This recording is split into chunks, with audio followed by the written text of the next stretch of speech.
Well, YouTube. Welcome to Prism Select Prime. I'm your boy, Big Wood. What up, PSPers? This is going to be the first video that I'm going to do that's not going to be a card break. We're not going to be breaking any products. I just wanted to kind of sit back and relax and kind of talk a little bit about the hobby. Now, this video, I've been thinking about probably for a couple weeks now. I didn't really know how to really approach it. So bear with me while we try to figure it out. But as the video title says, these are the 5 things I think that need to change within the card collecting hobby. These are my opinions. I could be totally off and wrong. If you think that I'm wrong or you think that I'm just crazy, list it down below in the comment section. Still hit me with a like and a subscribe, though. That'd be generous of you. Getting back to what we were talking about, though. Top 5 things that need to change. Number 5, Cinco. I like to see more structured scheduling when it comes to product releasing. We've seen, especially now with Panini, we've had a super huge issue currently right now where we are getting product mad late. As of this video right now, we do not have a set date for 2021 Prism. We do not have a set date for 2021 Select. And we do not have a set date for 2021 Optic, which are the 3 kind of big ones that most collectors primarily go after. And we don't really have that. Like, we're now pushing 2021 NFL product going to be past the draft, which is crazy because, like, we're going to have Sage hit, we're going to have Leaf, and all that stuff's going to hit in the summertime, and we're still dealing with football product. Now, basketball product has already went through this already, as you can tell. We're getting now 2021, 2022 rookie class stuff starting to come out right now, but this season just ended yesterday, and we're about to head into playoff times. And this last week, we had a Prism draft picks set come out at the end of the season with college uniforms. Like, what are we doing? This needs to stop. We need a more structured scheduling when it comes to products. I like to see certain products come out roughly around the same time that they do every single year, just so that you can have a more funner time trying to get them, I guess you can try to say. Especially with me in retail, I deal a lot with the retail. I'll get to the reasons why I don't deal a lot with the hobby, and that's going to be another case points. Spoiler. But just saying, though, like, we just need more schedulized schedule. I mean, we just need a more structured scheduling, just so that I remember back in the day. Once again, I'm the boomer here. It's going to talk about back in the day. But Topps Chrome used to come out like pretty much late September, early October, during the football season, getting rookies, hoping that they kind of hit a little bit early. Now you're going into 2021 rookie class. You kind of already know what all the rookies are going to kind of do because you've already seen them play already. Before Prism, before Select, before Optic. Okay. And then, of course, all the heavy hitter stuff comes out. And then you're going to get the super high echelon stuff come out probably during the season for 2021 draft class. You're going to get your Flawless, you're going to get your National Treasure probably come out probably when the season starts. Or close to it. And that's just like, okay, like, I'm already ready to move on from this draft class, get into the next one. And like I said before, we did that with basketball. I mean, I'm pulling LaMelo stuff still now. So, okay. All right, brings me up to my next topic. Topic number 4, Quattro, for my Espanol brothers and sisters out there. No more distributors. I struggled. I struggled mightily with this one because I wanted to put it number 1. But with Fanatics taking over and hopefully going through a whole new restructured dynamic shift in the hobby, I hope is what's going to come. And the first one I think they need to get rid of is distributors. Distributors had a place in time, and then is no longer a thing anymore. I mean, ever since basically Amazon, we can get so much stuff direct to us. It makes not a lot of sense to have distributors. And and I'm kind of a pain a story why I just don't like distributors. Okay. So I have heard rumors beforehand. This is even back beyond when I was still early collecting in the early 90s, mid 90s, early 2000s. Let's say a hot product comes out, and we all know it's hot. Give you kind of an idea, Topps Chrome. Actually, I'm not even going to do Topps Chrome. I'll do something else. Let's just say Skybox metal. Okay. What would happen is that everybody knew that this product was coming out, so distributors would order a bunch of it from the manufacturer, sit on it, and leak out certain boxes to stores. They would go up to a store, hey, I only got one case of Skybox metal. All right, cool, let me take that. All right, cool, this is how much it costs, blah, blah, blah. They would wait for the demand to rise, which would rise the price of the cases. And then go back to the LCSs and say, hey, guess what? I just got myself a couple more cases of Skybox. How many do you want? Well, how much are they? Oh, they're double now. Oh, well, I guess I gotta have to do it. Which means that when the LCS buys it at double the price, they still got to make profit, because remember, profit's not a dirty word, everybody. So they got to turn their profit to keep their lights on. So then that created this whole entire cycle of people just basically sequestering stock, waiting for the hype to basically emanate within that card product, and then they would just go ahead and just cash in, because they're buying it directly from the manufacturer. Panini, Topps. I don't know who did Skybox. I think maybe I don't know how that all dribbled down. But going back to what I was saying, it would create this whole entire issue where people were just people were sequestering stock to get higher pricing. And you would see it through the year. And like I said, I know I pull Topps Chrome in a lot, but that's primarily what I collected a lot of. And you would see it throughout the year, where the boxes would first come out, they weren't so hot at that time. So $65 a box. And then by the end of the year, depending on how that draft class did, you're looking at $125, $175 a box. And that's because distributors were just sitting on stuff. And they're like, yeah, and you talk to all the LCSs. Oh, I can't get my hands on any product. I don't know what's going on. I keep talking to my distributor, and he said he doesn't have any. And then magically out of nowhere, he ends up having, another 20 cases. Okay, sure.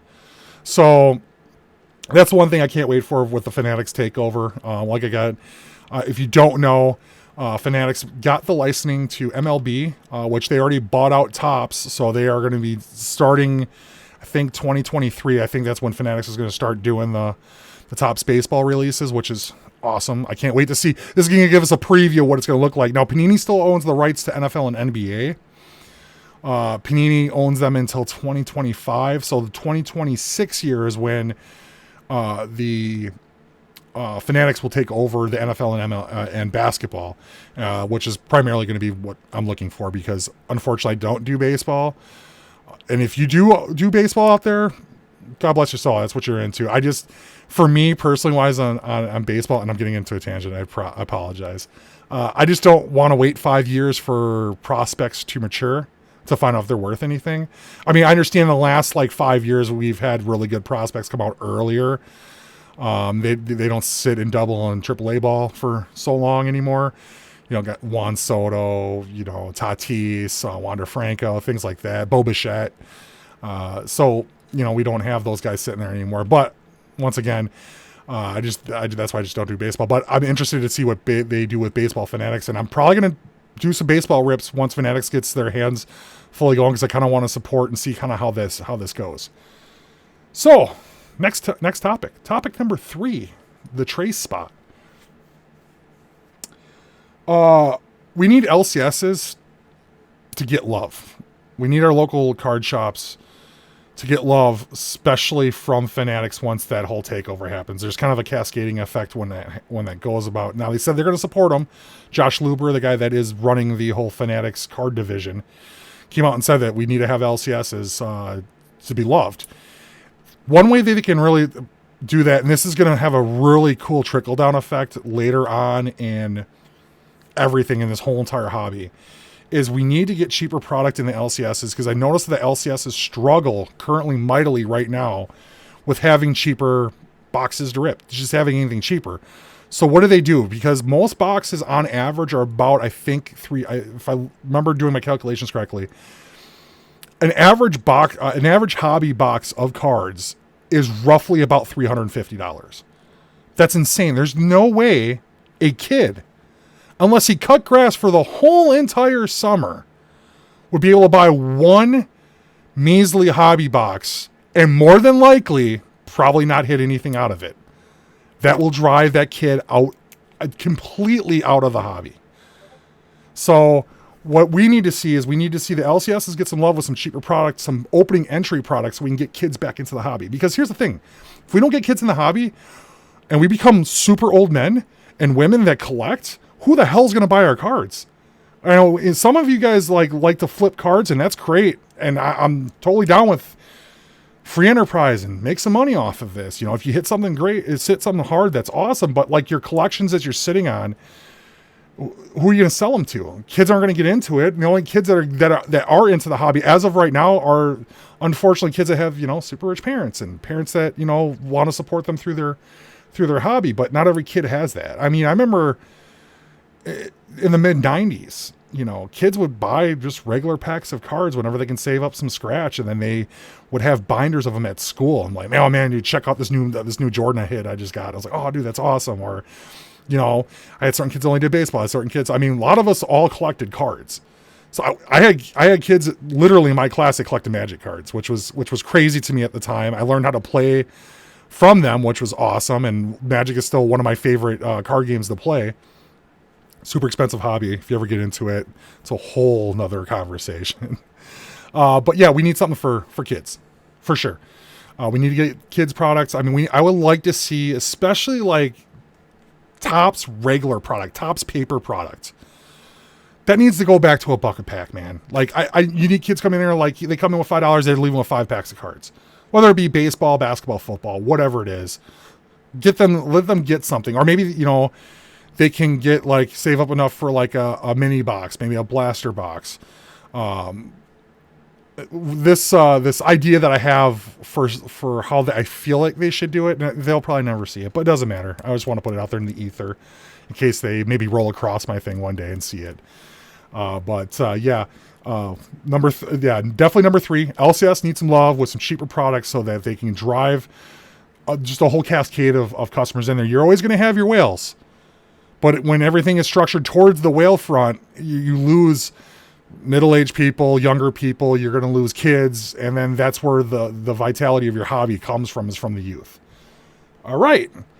Now that we got the kids out the way, let's go to topic number 2. Number 2, I want to see less parallels per product. And I have to explain this because I, for one, love parallels. I love parallels. It's one of my favorite things to kind of go after, especially like, you know, when I see people's collections that like when they collected a whole entire rainbow of a certain player and you see them like all next to each other, it is like one of the coolest sights you'll ever see. To have somebody that's collected one player and he has every single variation of that card from that set. It's pretty cool. Hard to do though, because 9 times out of 10, you got to get the 101. It's a little bit tough. There's only one of those. So only one person can have the whole entire rainbow in theory. So, but yes, with saying that though, I would love to see less parallels. Now, what I mean by that is, let's take a product like Mosaic. Okay. Very cool product. Love Mosaic.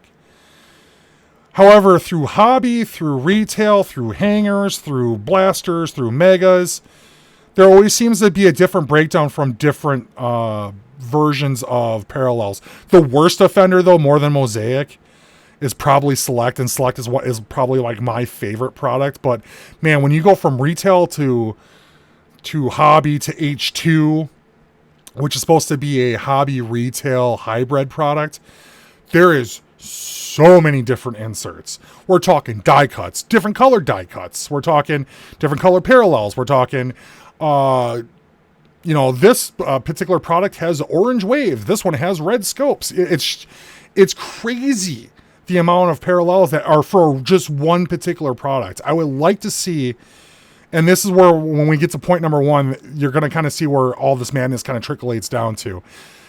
I just want to see, like, this is the set of parallels. Like, here is, you know, you got your 101s, you got your out of 5s, out of 10s, 25s, 50s, 100s, 200s, 500s, 1000s. Great. Somehow magically get those across all the formats that there are out there. Because the problem that I'm seeing right now is that when it comes to all these different parallels, it's really hard to gauge price-wise on what certain cards are worth, especially when it comes, like, for instance, Mosaic. You have your Genesis and you have your Honeycombs. Okay, which one's harder to get out of the two? Obviously, I think it's the Honeycombs more than the Genesis. But they're not numbered. And we don't really know, we really have no idea what the print run is because Panini will never tell you how many they printed these damn things. So you have no idea. So you're kind of just using guessing marks from past previous releases and kind of like trying to gauge it out. And then the market is always going to set itself anyways, especially through eBay. So that's number 2 for me. We need less parallels per product. Before I get into number 1, I want to do an honorable mention. And somebody else said this and I'm sorry, because I'm not going to, like, what's the word I'm looking for here? I'm not going to be able to, like, quote you on this. I'm not going to be able to give you credit for saying this. But I would love to see certain products excel at certain things. So I remember, what was it? Rookies and Patches or Threads. Let that be like the super high-end, like, patch product. Where if you bought yourself a box of, you know, Topps nameplates. Oh, I'm just making up a product now at this point. Topps nameplates. And the chase card in each box was you got an autographed patch letter of whatever the rookies were. And you can have those individually numbered. And that's what you were doing. But that was the only thing that you got out of that product is you were getting a lettered patch, and that's what you're going after. So if that's what you were into in regards to collecting, that's the product for you. Have certain products be super parallel heavy. Like, hey, we're going to have every single card numbered in this whole entire product, even base cards. Obviously, base cards will be numbered out of 25,000 or something like that. But it's all about the parallels. It's all about getting that different color, trying to get the rainbow effect. And this is, if you like parallels, this is the product for you. Same thing with autographs. Same thing with, like, yeah, I'd even go as far as saying like the highest end RPAs. Have something like everybody's into and have it be specific, because I've seen certain issues in certain product, like, kind of give you an idea, like Playbook, right? So the whole thing for Playbook is you get the book, right? But on the retail side, though, it's very hard to get a book, and you're getting like these weird napkin patches for cards. Which gets me into a whole nother issue, because most of that stuff's not even player worn anyways, or even event worn, or even game worn. It's just a little, like, you know, just glued napkin piece. Here you go. Have fun with that. And even now, like, when you pull it, you get no love out of it. You're like, oh, good, I got a memorabilia card. And you pull it over and you look at it, it's just a giant napkin. And you're like, great. I would have rather have taken a parallel of some sort, not, you know, a jersey card. And yeah, I saved the jersey pieces at that point, so... that's my honorable mention. So number 1. And when I tell you number 1, it's going to make the cogs kind of turn a little bit, because it takes a little bit more explanation. I want to see Fanatics get rid of the terminology of hobby and retail. So this is a lot to unpack, what I just said. So we want to get rid of hobby. We want to get rid of retail. I mean, right now you're probably thinking like, oh, there's so many questions that just popped in my head. Like, how can you possibly do that? So what we need to do is we need to take out, first off, the stigma of retail. The retail stigma is that you'll spend a whole bunch of money on retail, about as much as you would buy a hobby box for, and pull less than what you can get out of a hobby box. And that's the whole reason why you should go after a hobby box. It's because you're going to get better pulls in that hobby box. But what if I were to tell you that there's a way you can create a product that you can still sell in LCSs, you can still sell in retail formats, but it's still all the same versions of the cards. So no matter where you get your cards from, you're still pulling the same product. Now, this happened with Select Football 2020. Now, we've pulled some of that on the channel beforehand. We've done a couple videos of it. What ends up happening is that then you have too much product that's out there. Okay, and I totally hear you. I don't want to have... We're not getting in junk wax era ever again. I don't want to do that. However, I feel that bridged a nice gap from being able to go to a store and get the same product that you were getting from hobby. And of course, the pricing difference was crazy. You're talking $1,400 for a hobby box comparatively to if you can get it in the store at that time and not got botted up and you were able to actually pick up at retail pricing. I mean, a Select Mega was $40, I believe. I mean, $40, and you were pulling literally the same stuff that you were getting out of a hobby box, except some of the different parallels, things of that nature that you weren't able to get in hobby. I think if I remember correctly, like retail had a lot of the die cuts. Like you didn't get so many die cuts, I don't think, in hobby. You got them a lot in retail. But what I want to see is them get rid of hobby and get rid of retail. Now, I do like Panini's idea of first off the line. I like it in the respect of that it should be sold as a hobby exclusive box at a hobby store. So your LCSs would still be able to get exclusive products for having a card store, which rightfully so they should. They should have these. Let's make those the first off the line boxes. But everything else that you make in regards to megas, blasters, hangers, have those sold at LCSs, have those sold at Walmart, have those sold at Target, have those sold at Myers or wherever you get your local cards from, Walgreens. Have that product available and have it be structured that it's the same product for everything, so that if you're really into the hobby, you're gonna want to get those first off the line boxes. You're gonna go there and you're gonna pay the money to get the first off the line boxes. Now, granted, we need to see pricing come down on those hobby boxes because, Lord, oh Lord, I've watched so many breaks of hobby product and feel bad for the person that bought that box. There are some boxes that is just straight dookie. I'm talking dookie. I've seen some boxes that hit pretty nice. The funny thing is, if you ever watch, and I don't promote other channels, but if you really want to get a good idea of what like a case looks like, watch Layton Sports Cards when they do case breaks with newer products.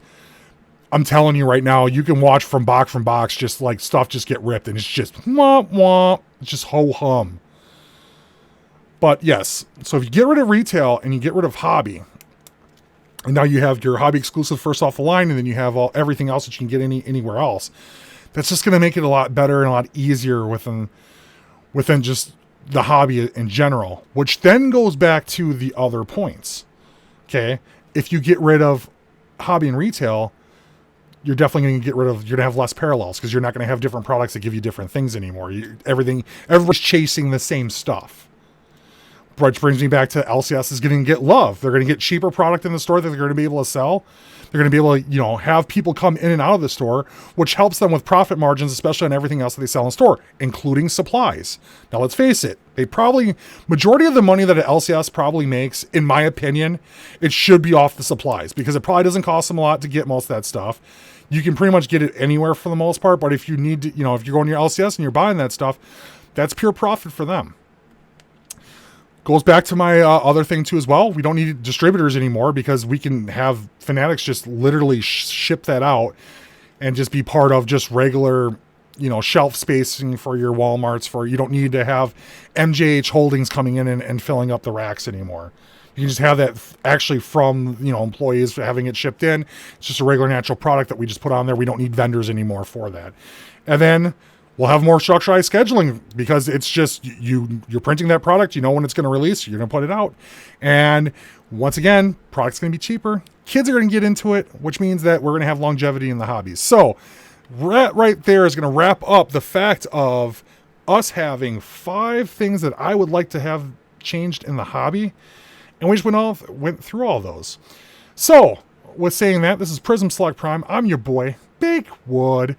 PSPers, leave some comments down below. Hit the like button, subscribe so you can get notified whenever I do a break or whenever I would just want to just ramble on inside of a microphone for, a couple minutes. But definitely leave some comments below. I love seeing the comments. I love to respond to them. Let me know, like, if you have any ideas too as well that, I should chew on, or maybe I overlooked in one of my 5 hits or whatever. I just definitely want to see it. But outside of that, you guys have a wonderful night. One love. Bye.